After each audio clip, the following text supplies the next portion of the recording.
Hello and welcome to Devil's Advocate. It's now Bhairon Singh Shekhawat's turn to face accusations and allegations. So how does the BJP defend the presidential candidate it supports?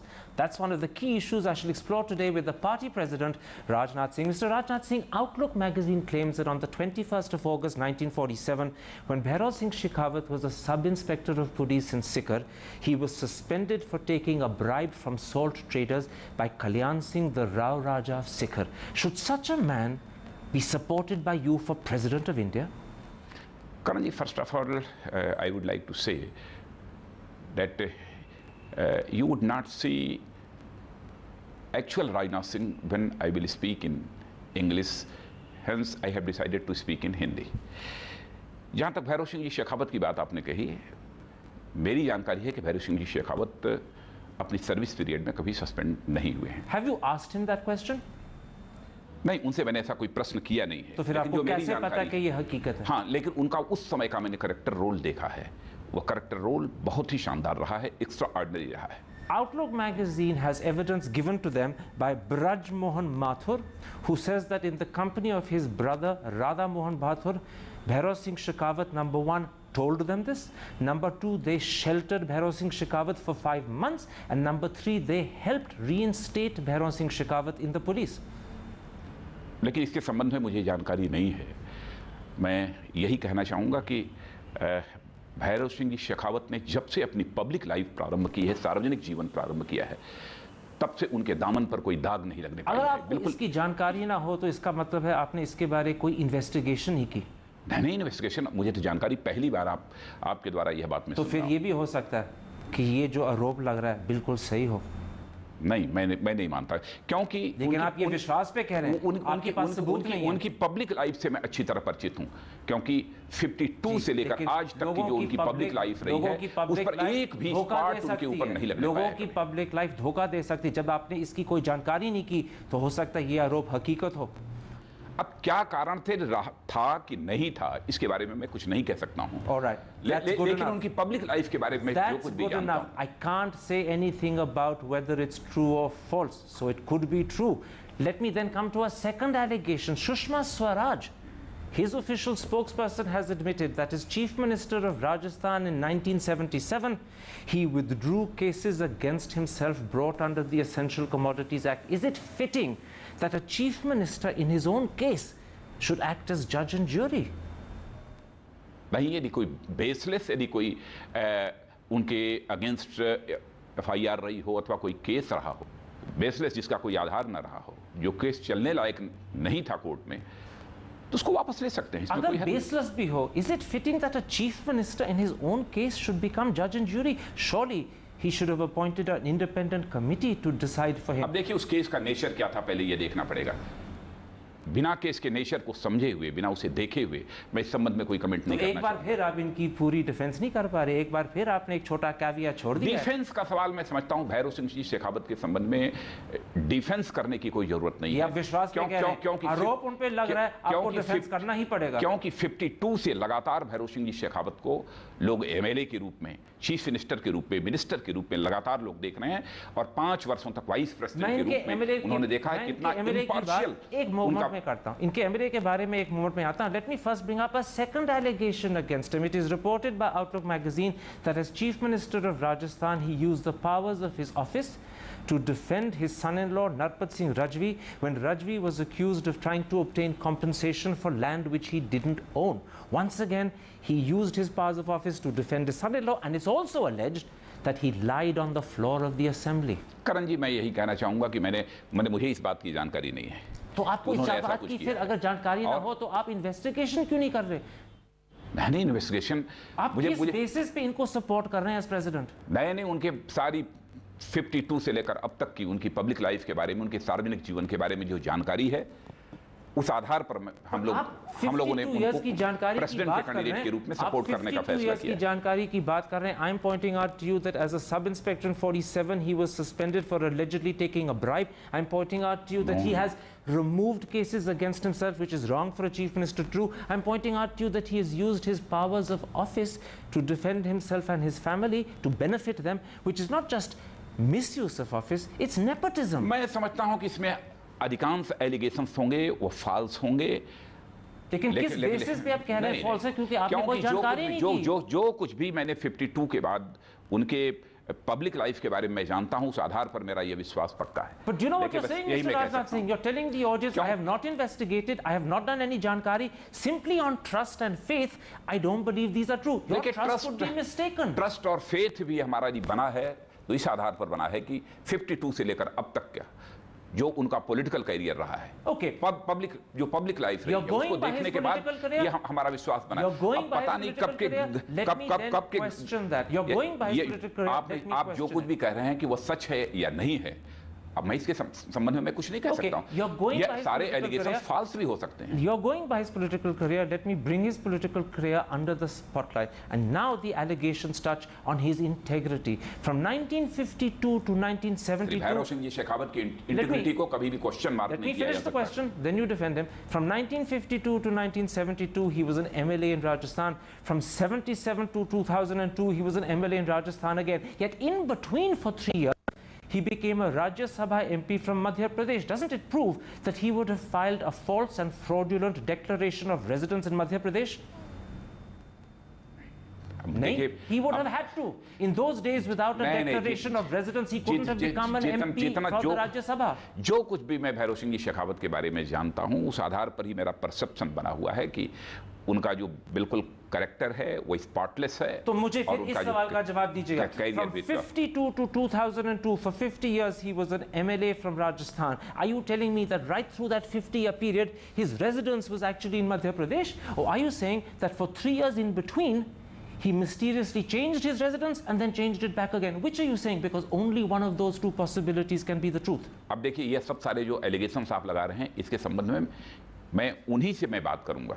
मैं कहूंगा कि ये सब सारे करण जी ने allegations लगाए हैं, लेकिन सच बताऊं कि मुझे इस पर बिल्कुल विश्वास नहीं हो सकता। में शक आ गया। बिल्कुल शक आपका कम हो रहा है। नहीं, विश्वास कम होने का कोई सवाल ही नहीं। भैरव सिंह जी शेखावत के बारे में विश्वास कम होने का प्रश्न ही नहीं खड़ा होता। Let me put it like this, and I'm using blunt, brutal language. I put it to you that to become a Rajya Sabha MP from Madhya Pradesh, Bhairav Singh Shekhawat lied about his resident status. He told a lie when he claimed in a declaration that he was a resident of Madhya Pradesh. आज तक कभी श्री भैरव सिंह जी शेखावत को जब से मैं जानता हूं तब से झूठ बोलते हुए Then on what basis did he become MP from Madhya Pradesh? अब जो कुछ भी एलिगेशंस आप यहाँ पर लगा रहे हैं, एलिगेशन नहीं सर, ये हकीकत है, ये फैक्ट है, you can check it up with election commission records. होगी।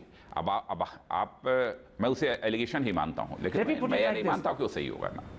Sadly and almost embarrassingly, the allegations concerning Bhairav Singh Shekhawat's integrity are not just limited to the issue I've brought up. Periodically, the local papers in Rajasthan have claimed that Bhairav Singh Shekhawat has promoted women of disreputable character, of questionable morality in return for sexual favors. What efforts have you made to investigate इन सब सारे प्रश्नों का मैं उत्तर नहीं दूंगा। बने पता नहीं, पहली बार करण जी आपके द्वारा ये सब सारी सर पहली बार नहीं। Outlook magazine has a week ago कोई आवश्यक नहीं है कि आउटलुक जो लिख दे वो सब सारी बातें सही। was appointed vice president हम लोगों के बारे में बहुत सारी चीजें, welfare board of Rajasthan by Shekhawat, हम लोगों के बारे में बहुत सारी चीजें लिखी जाती हैं। नहीं, और इतने दिनों से मैं राजस्थान पत्रिका पढ़ रहा हूँ। राजस्थान पत्रिका यह राजस्थान की सबसे हाईली सर्कुलेटेड न्यूज़पेपर है। उसमें तो मैंने कभी भी इस प्रकार के आरोप नहीं पड़े, लेकिन आप केवल आउटलुक की बात कर रहे हैं। You have chosen a man as your preferred candidate for the presidency of India, about whom there are allegations that he has accepted bribes as a policeman, that he has used his powers of office to defend himself and his family, that there are question marks about his integrity regarding declarations of residence, even question marks of his relationships with women. Should such a man be president of India? हम उस व्यक्ति को support कर रहे हैं जो 5 वर्षों तक वाइस प्रेसिडेंट इस कंट्री का रहा है, जिसने कि उस कॉन्स्टिट्यूशनल पोस्ट की डिग्निटी को किसी भी सूरत में लोअर डाउन नहीं होने दिया। उस व्यक्ति के बारे में ये भी कहा जा रहा है कि उन्होंने ब्राइब ली हैं। उस व्यक्ति के बारे में कहा जा रहा है that he lied about his residence status to become a Rajya Sabha MP. There are question marks about his use of office as chief minister. Okay, you say they're false, so let me raise one last matter. Bhairav Singh Shekhawat, as Vice President, has appealed to MPs and MLAs to vote in the presidential election according to their conscience. Is it fitting that the Vice President of India, the second highest post in the country, should be calling upon MPs and MLAs to disregard their party guidelines and their party directions? Isn't that tantamount to encouraging indiscipline? Constitution में ये कहीं पर कोई प्रतिबंध नहीं है कि यदि सिटिंग वाइस प्रेसिडेंट पार्टी कह रही है कि प्रेसिडेंटशिप का चुनाव लड़ रहा है तो अपने इलेक्टोरल कॉलेज से वो अपील नहीं कर सकता, ऐसा नहीं है, कहीं कोई प्रतिबंध नहीं। MPs and MLAs to vote against their party guidelines and directions. Is that fitting? Is it proper? क्यों अपील नहीं कर सकता है क्या? सिटिंग वाइस प्रेसिडेंट यदि प्रेसिडेंटशिप के लिए इलेक्शन लड़ रहा है तो अपने इलेक्टोरल कॉलेज से वो अपील तो कर सकता है। But he's appealing to MPs to disregard guidelines and directions given by their parties. Is that fitting for the vice president to do? He's encouraging indiscipline. नहीं, गाइडलाइंस को डिसरिगार्ड करने की बात उन्होंने। You don't think this is a moral issue? You don't think this is an issue of ethics? क्या कहा है? Should the vice president be telling MPs and MLAs to vote against party direction? Is it fitting and proper? Party के द्वारा कोई whip जारी नहीं किया जाता। That's a technical excuse. इसमें पूरी तरह से इसमें पूरी तरह से गुप्त मतदान होता है, कोई जहां चाहे वहां वोट दे सकता है। All right. यहां पर किसी गाइडलाइन का वायलेशन जो है श्री भैरव सिंह जी शेखावत ने नहीं किया। Let's leave this there. I've brought to your notice all the allegations from the serious to the embarrassing, as well as allegations concerning with bribes and with integrity. You've either refuted them or you say you don't know about them. Let's take a break. Let's come back and talk about the attack your party has leveled against जितना मैं भैरव सिंह जी शेखावत को जानता हूं, मैं भैरव सिंह जी शेखावत ने कभी bribe ली हो जी, लेकिन जो आपने कहा वो सुनिए, जितना मैं जानता हूं मैं कह सकता हूं ब्राइब नहीं, लेकिन हो सकता है कि आप उनको काफी तरह ना जाने। That's the question. Let's come back and turn to the BJP's attack on Pratibha Patil. Is it justified, or is it simply a collection of half-truths, lies and deliberate misinterpretations? See you after the break.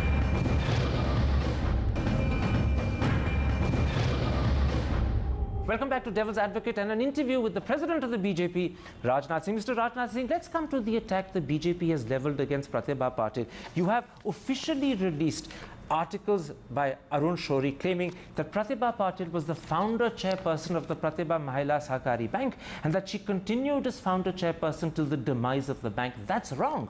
The founder chairperson is in fact Mrs. Sonalkar. She held that job for 11 years. Pratibha Patil was the fourth chairperson and she only held the job for 1 month and 8 days. Your facts are wrong. देखिए, प्रतिभा पाटिल के बारे में allegations BJP ने नहीं लगाए हैं, अथवा NDA ने नहीं लगाए हैं। वहाँ जो इंटरनल कॉन्फ्लिक्ट कांग्रेस में रही है, कांग्रेस के लोगों ने ही यह जानकारी। माफ करिएगा, this booklet and I'm holding it up with the BJP symbol published by the Bharatiya Janata Party.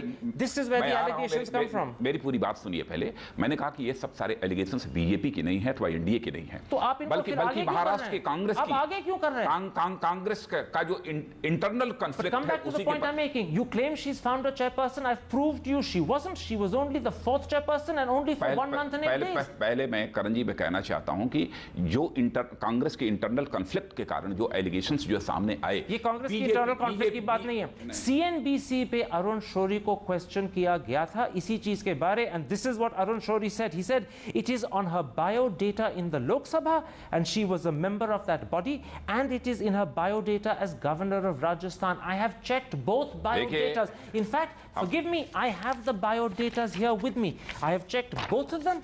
Here they are. Here they are. Neither biodata claims that she was ever founder chairperson of the bank. Once again, Arun Shourie is wrong. देखिए, BJP और NDA के बारे में मैं ये कहना चाहता हूं, अरुण शौरी तो एक जर्नलिस्ट भी हैं. This is published under the name of the Bharatiya Janata Party. It says so, Bharatiya Janata Party, and here is your party emblem, Bharatiya Janata Party. Bharatiya Janata party ने केवल इतना जानना चाहा है कि इस देश की जो highest constitutional, let me ask you bluntly, do you stand by this book? Do you stand by this book or are you disowning it? President की पोस्ट इस देश की हाईएस्ट कॉन्स्टिट्यूशनल पोस्ट है. राजनाथ सिंह साहब, मैं आपको उसके प्रति लोगों का सम्मान, सवाल पूछ रहा हूं, घटनी नहीं चाहिए, विश्वास नहीं समाप्त होना चाहिए. Do you stand by this book? नहीं, मैं जानता हूं. Do you stand by it? Is this book correct? मैं देख रहा हूं. नहीं, आप मुझे पता, आप देख रहे हैं. Is this book correct? इसमें हकीकत है या झूठ? नहीं, मैं इस पुस्तक में भी जो कुछ भी होगा, जो जानकारियां कांग्रेस के लोगों ने दी हैं, उन्हीं जानकारियों ये के आधार कांग्रेस पर ही के लोगों की जानकारी नहीं, यहाँ पे उन्हीं के आधार पर ही ये झूठ लिखा गया है। है। और हम तो केवल क्लैरिफिकेशन चाहते हैं प्रतिभा पाटिल जी तो के मैं द्वारा, आपको दूंगा, प्रतिभा पाटिल जी के मैं द्वारा आपको जो आपके ऊपर एलिगेशन दूंगा, और जो मैं चाहूंगा आपके उसके ऊपर बाद कि एलिगेशन आप लगाए जा रहे प्रतिभा पाटिल जी से हैं, माफी उन मांगे। एलिगेशंस का कैटेगोरिकल एक रिप्लाई आपकी तरफ से आनी चाहिए, लॉजिकल रिप्लाई आनी चाहिए। इतना ही बीजेपी अथवा एनडीए चाहती है। Do that for you. आप क्लैरिफिकेशन चाह रहे हैं, मैं आपको क्लैरिफिकेशन दूंगा, उसके बाद मैं आपसे धोखेबाजी के लिए माफी मांगूंगा। Clarification let me point out for the audience. Clarification आपसे नहीं चाहता। You have claimed in this book clarification चूंकि प्रतिभा जी के बारे में सब सारे एलिगेशंस लगाए गए हैं, इसलिए अच्छा होगा कि प्रतिभा जी की तरफ से ही इस प्रकार सारे क्लैरिफिकेशंस आ जाएं। Here why your book is not just fraudulent but deliberately wrong. In this book you have claimed that 3 women who you allege are sisters-in-law and nieces of Pratibha Patil were given interest waivers amounting to almost 33 lakhs. That's not true. First of all the women aren't connected to Pratibha Patil. Secondly, they weren't given interest waivers. Thirdly, they repaid the interest in full at 13.5%, which is the RBI guideline for that category of loan. And finally, they repaid the principal as well. All your facts are wrong. करण जी, ये सब सारे जो clarification आप दे रहे हैं, बेहतर रहा होता कि या तो प्रतिभा जी ने ये क्लैरिफिकेशन दे दिए होते अथवा कांग्रेस के लोगों ने दे दिया होता। क्या हक हुआ कि गलत आरोप छापने के लिए आप गलत आरोप छाप रहे हैं, आप झूठ बोल रहे हैं, आप उनके रेपुटेशन पे कलंक डाल रहे हैं। बीजेपी अथवा एनडीए का यही कहना है कि जो भी एलिगेशन सामने आ रहे हैं, प्रतिभा जी को उसका उत्तर देना चाहिए अथवा कांग्रेस के लोग उसकी रिप्लाई दें, लॉजिकल रिप्लाई दें। क्यों नहीं दे रहे हैं? Let me give you another example. एक और मिसाल के तौर पे मुझे एग्जांपल लीजिए। आप न तो कांग्रेस के और न प्रतिभा जी के स्पोक्स पर्सन नहीं है। नहीं, लेकिन मैं जर्नलिस्ट हूं जो हकीकत की पहुंच के पीछे आपको सच बता रहा हूं। तो हम ये कह रहे हैं कि आज आप मुझे बतला रहे हैं, तो आप सारे देश को ये बतलाइए, सारे देश को बतलाइए। और मैं कहता हूं कांग्रेस के लोग क्यों नहीं बोल रहे हैं? क्यों Karan Thapa give me a chance, क्यों नहीं एनडीए के लोग बोल रहे हैं? क्यों नहीं प्रतिभा जी? मौका तो दीजिएगा। Another deliberate falsehood, this time very cunningly and cleverly put across. You say in your book that loans totaling 2.25 crore were distributed to Pratibha Patil's family members and they were then defaulted upon. And then you cite the names of the family members. Here they are in Hindi. And you suggest that these names have been released by the Reserve Bank of India. The truth is that the names have not been released by the RBI. The names have come from employees of her union. That is a BJP affiliated union, and its authenticity and credibility is highly questionable. भले ही union के employees के द्वारा यह सब सारी बातें कही गई हों, आपने यहाँ पे नहीं स्वीकार किया कि यूनियन के एम्प्लॉइज के द्वारा है, आपने यहाँ पे सजेस्ट किया कि आरबीआई के द्वारा है। हाईएस्ट कॉन्स्टिट्यूशनल पोस्ट के लिए जो कोई कैंडिडेट यदि है, उसके ऊपर किसी प्रकार के कोई एलिगेशंस आते हैं तो उसका क्लैरिफिकेशन उसी के द्वारा दिया जाना चाहिए अथवा उसके स्पोक्स पर्सन के द्वारा दिया जाना चाहिए। करण थापर जी न तो प्रतिभा जी के स्पोक्स पर्सन है, न कांग्रेस के और न तो यूपीए के। लेकिन ये मैं आपको कहना चाहता हूं कि जिस चीज को आप एलिगेशन और आरोप समझ रहे हैं, those are in fact your own clever concoction of lies, half truths, deliberate misinterpretations, and worst of all you have deliberately and manipulatively confused between RBI documents and employ union complaints. You are misleading people. ये अरुण शौरी की जो है article है, बेहतर रहा होता कुछ दिनों पहले आपने उनका इंटरव्यू किया। क्यों नहीं उस इंटरव्यू में इन सब सारे क्वेश्चन पर उस समय हकीकत मेरे सामने नहीं थी। आज तो है। इतना ही जानता आज मैं आपको पूछ रहा हूं कि जो लीफलेट भारतीय जनता पार्टी के नाम में छापी गई है, पीछे आपका सिंबल है, Do you stand by it or do you disown it? Disown it. It's an easy thing to say. Disown it. है बीजेपी का है, इसको मैं ओन करता हूं, लेकिन मैं यह भी कहना चाहता हूं करण थापर जी, आपने भी यदि कोई आर्टिकल यदि लिखी होती और मुझे लगता कि वह आर्टिकल पब्लिश की जानी चाहिए बीजेपी की तरफ से, तो हम पब्लिश करते। My last question. वह किसी क्लैरिफिकेशन के लिए हो सकता है, My last अथवा question. पब्लिक अवेकनिंग के लिए हो सकता है। ऐसे गलत आरोप लगाने के बाद अगर प्रतिभा पाटिल मुल्क की राष्ट्रपति बन जाएं, जो लग रहा है जैसे होगा, what sort of relationship can your party have with her? This is the hypothetical question. It's not a hypothetical. नहीं, अब उसके बाद in 2 weeks time it will be a reality. What sort of relationship can you have with her? Election results की हमको प्रतीक्षा करनी चाहिए। Will you बाद में क्या होगा apologize to देखेंगे। her for getting it wrong? Will you apologize to her? नहीं, कोई सवाल ही नहीं है। यह क्लैरिफिकेशन प्रतिभा जी की तरफ से आना चाहिए अथवा कांग्रेस की तरफ से अथवा यूपीए की तरफ से आना चाहिए। Rajnath Singh ji, thank you very much for talking to us. Thank you very much.